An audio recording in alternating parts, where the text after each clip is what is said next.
Hello, everybody, and welcome to my refrigerator sounding like a train. I believe the compressor is, dying, so the entire fridge is dying.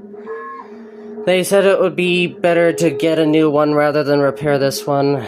I'd rather repair it, but I don't seem to have a choice in the matter.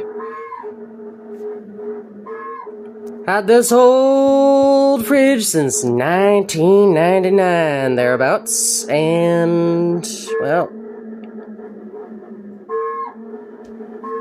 she will be missed. Anywho, you have a lot of things on this. We used to have more, but I took them off for privacy concerns. Anywho, hope you like a fridge that sounds like a train. Want to hear it louder?